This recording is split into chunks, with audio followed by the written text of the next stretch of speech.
তাই প্রিয়দর্শিনী কিয়ারাকে জিজ্ঞেস করেই ফেলে, ওনাকে তুমি কিভাবে চেনো মা? মায়ের কথা শুনে কিয়ারা উৎফুল্ল চিত্তে বলে, এই আঙ্কেলটার সাথে আমার একটু আগে দেখা হয়েছিল মা। একটু আগেই আমরা অনেক গল্প কেলেছি, তাই না আঙ্কেল? মেয়ের কথা শুনে প্রিয়দর্শিনীর ভয় হতে থাকে। সে ভাবে এতদিন পর ওদের দেখতে পেয়ে কারিব যদি ওর কাছে থেকে কেড়ে নেয়, না, এটা সে কিছুতেই হতে দেবে না। তাই প্রিয় হালকা কঠিন স্বরে কিয়ারাকে বললে, মাম্মা না, তোমাকে কোনো অপরিচিত লোকদের সাথে কথা বলতে নিষেধ করেছি, তবুও তুমি কেন কথা বলছো কিয়ারা? সে যদি তোমার কোনো ক্ষতি করত, তখন মাম্মার কি হতো বলো? মায়ের মন খারাপ হতে দেখে কিয়ারা দ্রুত প্রিয়ের গলা জড়িয়ে ধরে বলল, আঙ্কেলটা অনেক ভালো মাম্মা, কিয়ারাকে অনেক আদর করেছে, তুমি মন খারাপ করো না মাম্মা। কিয়ারা এখন থেকে কোনো স্ট্রেঞ্জার সাথে কথা বলবে না। এদিকে প্রিয়র কথা শুনে কারিবের হৃদয়ের ব্যথার আগমন ঘটে। প্রিয় কিভাবে ভাবতে পারল যে সে তার এই সন্তানের কোনো প্রকার ক্ষতি করবে? এমন সময় প্রিয়দর্শিনী কিয়ারাকে কোলে নিয়ে চলে যেতে নিলে কারিব তার শায়ের আঁচল আঁকড়ে ধরে, ওকে আটকায়। প্রিয়দর্শিনী চোখের দিকে তাকিয়ে কান্না ভরা চোখে জিজ্ঞেস করে, কিয়ারা আমার মেয়ে, তাই না প্রিয়? ও একদম তোমার মতো সুন্দর দেখতে হয়েছে। ও আমার সন্তান, বলো না প্রিয়, ও আমার রক্ত। কারিবের কথা শুনে প্রিয় ক্ষিপ্ত বাঘিনীর ন্যায় বলে ওঠে, ও শুধু আমার সন্তান, শুধুই আমার রক্ত, কোনো নির্লজ্জ কাপুরুষের রক্ত ওর মধ্যে নেই। তাই এসব গুরুত্বহীন ফালতু কথা আর কখনো আমি শুনতে চাই না। কারিব ফের বলে ওঠে, কাশিফ কোথায় প্রিয়? ও কি এখনো অনেক বড় হয়ে গেছে? ওর কি মনে আছে ওর বাবার কথা? এই 4 বছরে তোমাকে আর কাশিফকে অনেক খুঁজেছি আমি অনেক মিস করেছি তোমাদের ছাড়া বেঁচে থাকা মৃত্যুর চেয়েও কঠিন। এমন কোনো জায়গা নেই তোমায় আমি খুঁজিনি প্রিয়। তো কোথায় লুকিয়েছিলে কাশিফকে নিয়ে? আমার কথা একটুও মনে পড়েনি তোমাদের? কাবেরের কথা শুনে প্রিয়দর্শিনীর ভেতরটা কেঁপে ওঠে। যত যাই বলুক, এই লোকটাকে সে ভালোবাসত। এত সহজে তো প্রকৃত ভালোবাসা মোছা যায় না। তাই একরকম খারাপ পরিস্থিতিতে ভালোবাসার লোকটাকে পড়তে দেখেও প্রিয়দর্শিনীর ভালো লাগছে না। তাই সে দ্রুত এখান থেকে চলে যাওয়ার জন্য রোশনিকে বলে, রোশনি, ড্রাইভার চাচাকে কল দাও, জিজ্ঞেস করো সে কোথায়। যদি দূরে থাকে তাহলে তাকে এখানে আসতে নিষেধ করো, সে যেন সোজাসুজি বাড়ির দিকে যায়। আমরা না হয় উবার নিয়ে চলে যাব। আসলে ড্রাইভারের কাশিফকে স্কুল শেষে সেখান থেকে তাকে সরাসরি এখানে নিয়ে আসার কথা। আর কাশিফ যদি এখানে আসে তাহলে কারিবের সাথে কাশিফের দেখা হয়ে যাবে, যেটা প্রিয়দর্শিনী কোনোভাবেই হতে দিতে চায় না। কিন্তু ভাগ্য কখনোই কোনো মানুষের হাতে থাকে না। ড্রাইভারকে ফোন করে কথা বলা মাত্রই রশ্মি জানায় যে তারা অফিসে পৌঁছে গিয়েছে। এ কথা শুনে প্রিয়দর্শিনী আর এক মুহূর্ত দেরি না করে কিয়ারাকে নিয়ে নিচে নামতে থাকে। এদিকে কারিব চাইলেও আর প্রিয়কে আটকাতে পারে না, তাই সেও তাদের পেছন পেছন এক প্রকার দৌড়াতে থাকে। এদিকে কারিবের অ্যাসিস্ট্যান্ট রাফিক কারিবকে অনবরত ডেকেই যাচ্ছে, কিন্তু এখন জাগতিক কোনো শব্দই কারিবের কর্ণকুহরে পৌঁছায় না। আর যেতে যেতেই হঠাৎ কারিব সের সামনে গিয়ে থমকে দাঁড়ায়। সে দেখতে পায় 9 বছরের একটা বাচ্চা, স্কুল ড্রেস পরা, এখনও দৌড়ে প্রিয়র দিকে ছুটে আসছে। বাচ্চা ছেলেটা একদম তার মতো দেখতে। হ্যাঁ, এটাই তার ছোট্ট কাশিফ। আগে যে একদম তার বাবাকে ছাড়া থাকতে পারতো না। কারিবই প্রতিদিন স্কুল যাওয়ার সময় কাশিফকে স্কুলে দিয়ে আসতো, আবার মাঝে একবার এসে কাশিফকে স্কুল থেকে বাসায় পৌঁছে দিত। কত তাড়াতাড়ি 4টা বছর চলে গেল। আর কারিব তার জীবনে কত গুরুত্বপূর্ণ সুন্দর মুহূর্ত মিস করলো, তা ভাবতে ভাবতেই কারিবের হাঁটু ভেঙে আসতে চাইছে। এদিকে কাশিফ এসে প্রিয়দর্শিনীকে জড়িয়ে ধরে। সে তার হাতে করে কিয়ারার জন্য স্ন্যাক্স নিয়ে এসেছে, সেটা কিয়ারাকে দিতেই কিয়ারা খুশিতে কাশিফকে চুমু খায়। কাশিফ আজ সারাদিন স্কুলে কী হয়েছে সেইটাই প্রিয়দর্শিনীকে বলছিল। এমন সময় কেউ একজন ওর সামনে হাঁটু মুড়ে বসে ওকে ধরার চেষ্টা করে। এতে কাশিফ খানিকটা দূরে সরে যায়। এতদিন পর নিজের ছোট্ট বাচ্চাকে এভাবে বড় হয়ে যেতে দেখে কারিব কি বলবে তার খুঁজে পায় না। কাঁপা কাঁপা গলায় বলে, কেমন আছো কাশিফ? এদিকে কারিবকে দেখে কাশিফের চেহারায় কোনো ভাবান্তর দেখতে পাওয়া গেল না। হয়তো না। কারিব আবার বলল, আমাকে চিনতে পেরেছো কাশিফ? আমি তোমার বাবা, যাকে ছাড়া সেই 5 বছরের ছোট্ট কাশিফ এক মুহূর্ত থাকতে পারতো না। তুমি কি তোমার বাবাকে চিনতে পারছো না কাশিফ? আমি কিন্তু ঠিকই তোমাকে চিনতে পেরেছি। আমার কাছে তুমি সে 5 বছরের আমার ছোট ছেলেই আছো, যে দেখতে সম্পূর্ণ আমার মতো। এটা অবশ্য ঠিক, কাশিফ দেখতে একেবারে কারিবের মতো হয়েছে। কারিবের মতোই ওর গায়ের রঙও শ্যামলা। এমনই বাচ্চাদের তুলনায় 9 বছরও অনেকটাই বেশি লম্বা। যে কেউ দূরে থেকে দেখলে বলতে পারবে যে তার বাবা ছেলে। কথাগুলো বলে কারিব উত্তরের আশায় এতক্ষণ কাশিফ দিকে তাকিয়ে থাকলেও তার কাছে থেকে কোনো প্রকার উত্তর না পেয়ে কারিব আশাহত হয়। কাশিফের চোখ ভর্তি পানি টপ টপ করছে। ওর চোখ বলছে ও তার বাবাকে চিনতে পেরেছে, কিন্তু মুখে সে কিছুই বলছে না। এদিকে কাশিফের এই আচরণে প্রিয় অবাক হয়, কারণ ও জানে যে কাশিফ কারিবকে চিনতে পেরেছে। কারণ কাশিফের রুমে ওর খাতার মধ্যে প্রিয় ওর আর কারিবের একটা ছবি দেখতে পেয়েছিল। প্রিয় কাশিফকে কিছুই না জানিয়ে সযত্নে সেটা সেখানেই রেখে দিয়েছিল। প্রিয় জানতো কাশিফ বয়সের তুলনায় অনেকটাই বুঝদার, কিন্তু এত বড় তার ছেলে কবে হয়ে গেল যে এতদিন পর নিজের বাবাকে আবার দেখতে পেয়েও কোনো কথা বলছে না। নিশ্চয়ই তার মনে অনেক অভিমান জমে রয়েছে।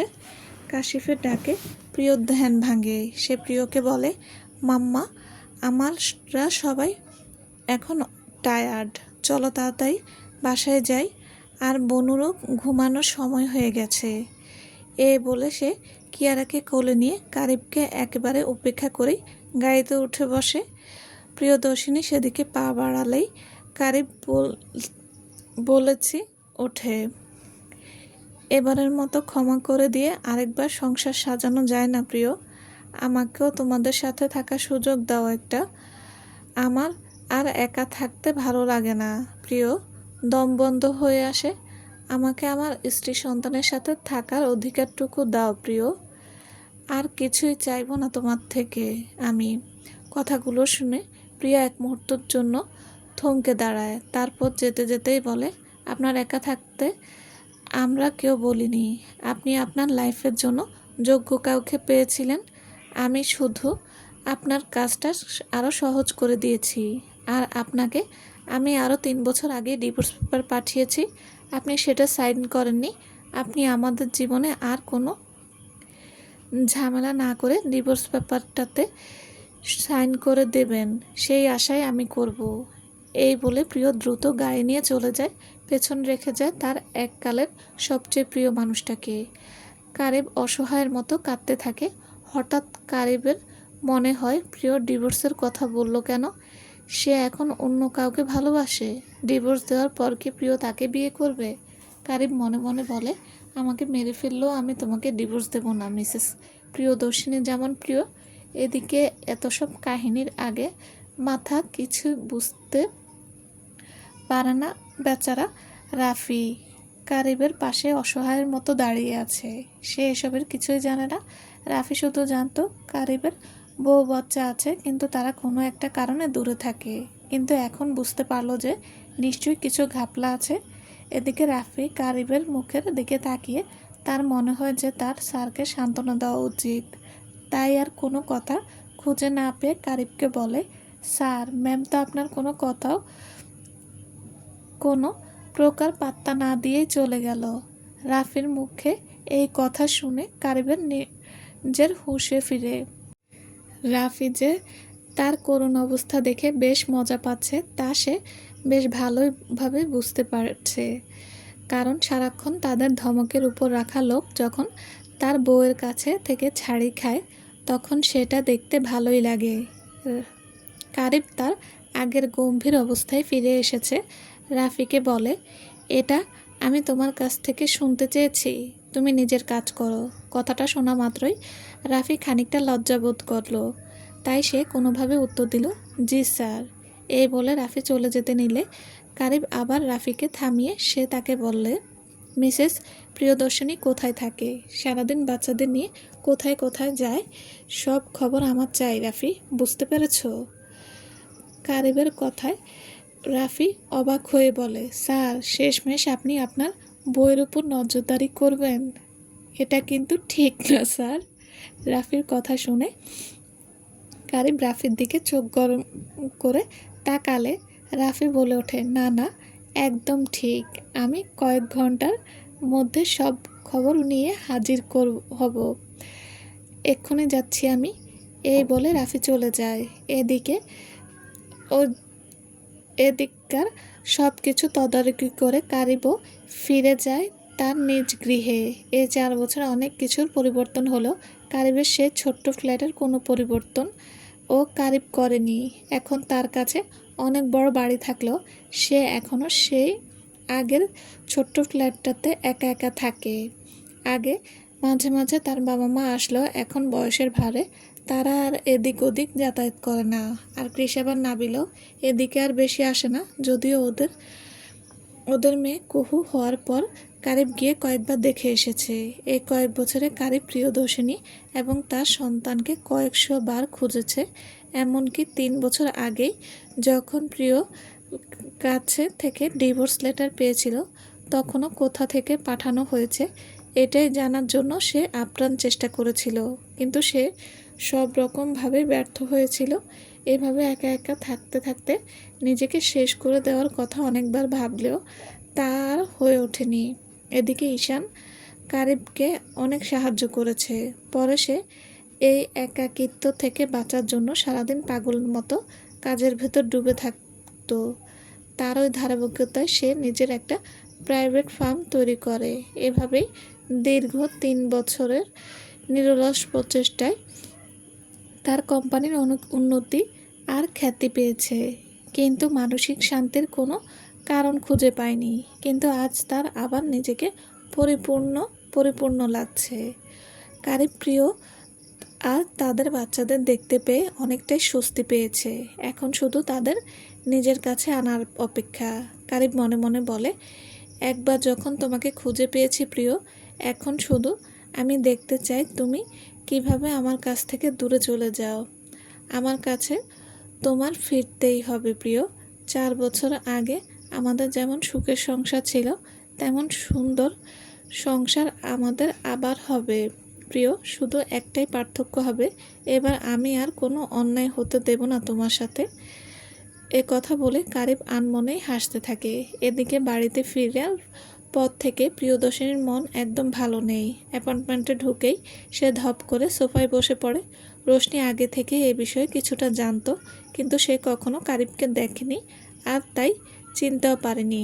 রোশনি প্রিয়কে দেখে বুঝতে পারে ওর মন কি বলছে, তাই সে একটা দীর্ঘশ্বাস ফেলে প্রিয়কে বলে, এতই যখন ভালোবাসো তাহলে ফিরে গেলেই তো পারো। এদিকে রোশনির কথা শুনে প্রিয়দর্শিনীর ধ্যান ভাঙে। সে বলে, আমি কখনোই কারো জীবনে বোঝা হতে চাই না, আগেও চাইনি, এখনও চাই না। সেজন্যই নিজের অধিকার ছেড়ে দিয়ে চলে এসেছি। তাছাড়া তার এখন নিজের আরেকটা সংসার আছে, হয়তো সে সংসারে সন্তানও আছে। এত কিছুর পর এমন চিন্তা করা ভিত্তিহীন। কথাগুলো স্বাভাবিকভাবে শোনালো, যে কথাগুলো বলছে তার কাছে এই স্বাভাবিক কথাগুলো এই গলার কাটা হয়ে বিঁধছে। 4 বছর আগে যখন প্রিয় চলে এসেছিল তখন সে মনে মনে ভেবেছিল আজ যাই কিছু ঘটুক, সে আর কাশিপ চলে আসার পর কারিব অন্তত নিজের ভুল বুঝতে পারবে। সামিরাকে সে কখনোই বিয়ে করবে না, কিন্তু তার সমস্ত বিশ্বাস পানি ঢেলে দেয় সামিরার একটা মেসেজ। একটু আগেই কারিব একান্ত আমার হয়ে গেল। তোমাকে অনেক অনেক ধন্যবাদ প্রিয়দর্শিনী, তোমার সাহায্য না পেলে এটা কখনোই সম্ভব হতো না। আজ আমাদের দুজনের জীবনের অনেক গুরুত্বপূর্ণ একটা রাত।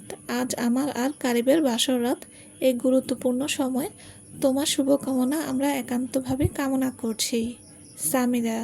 এটা দেখার পর কারিবের উপর প্রিয়দর্শিনীর সব বিশ্বাস ভেঙে টুকরো টুকরো হয়ে যায়। কারিব তাদের খুঁজে পেতে পারে এমন সব সুযোগ প্রিয়দর্শিনী নিজ হাতে বন্ধ করে দেয়। সে কারিবের সাথে সম্পর্ক সবার সাথে সব সংযোগ বন্ধ করে দেয়। এমন কি নাবিলা অনেকবার ওর সাথে যোগাযোগ করার চেষ্টা করেও ব্যর্থ হয়। প্রিয় এটাই ভাবতে থাকে, এত কিছুর পর কেন কারিব তাকে ডিভোর্স দেয়নি, আর এখনও বা কেন দিতে চাচ্ছে না। এটাই প্রিয় ভেবে পায় না। আর কেনই বা ওদের দেখে এমন পাগলের মতো করলো। নিজের হাতে সব কিছু শেষ করে দিয়ে আজ সে কি করতে চাইছে। এদিকে বাড়ি ফেরার পর থেকেই কাশিফ কেমন যেন চুপচাপ হয়ে আছে, কারোর সাথে কথা বলছে না। প্রিয়দর্শিনীর ছেলের মন খারাপের কারণ বুঝতে পারে, তাই সে কাশিফকে বলে, চলো বাবা, আজকে মাম্মার সাথে ঘুমাবে। মাম্মা তোমাদের ঘুম পাড়িয়ে দেবে। কালকে এমনিতেই ফ্রাইডে, আমরা কালকে অনেক মজা করব, ঠিক আছে? কাশিফ প্রিয়কে জড়িয়ে ধরে। প্রিয় এবার কাশিফকে হাসতে বললে সে খানিকটা হাসে। রাতে প্রিয় কাশিফকে আর কিয়ারার মাঝখানে শুয়ে দুজনের মাথায় হাত বুলিয়ে ওদের ঘুম পাড়িয়ে দেয়। ওরা দুজনে মায়ের আদর পেয়ে ঘুমিয়ে গেলেও প্রিয় চোখে সহসা ঘুম ধরা দেয় না। এভাবে ভোর রাতের পরে অবশেষে ঘুম এসে ধরা দেয় প্রিয়দর্শিনীর চোখে। এদিকে সকালে একটা প্রচণ্ড শব্দে তাদের তিনজনের ঘুম ভেঙে যায়। চলবে। আসসালামু আলাইকুম। গল্পটি কেমন লেগেছে প্লিজ জানাবেন। আর হ্যাঁ, অবশ্যই লাইক কমেন্ট করবেন আর শেয়ার করে দেবেন। আর যারা এখনও আমার চ্যানেলটি সাবস্ক্রাইব করেনি তারা প্লিজ চ্যানেলটি সাবস্ক্রাইব করে পাশে থাকবেন। সবাই ভালো থাকবেন। আল্লাহ হাফেজ।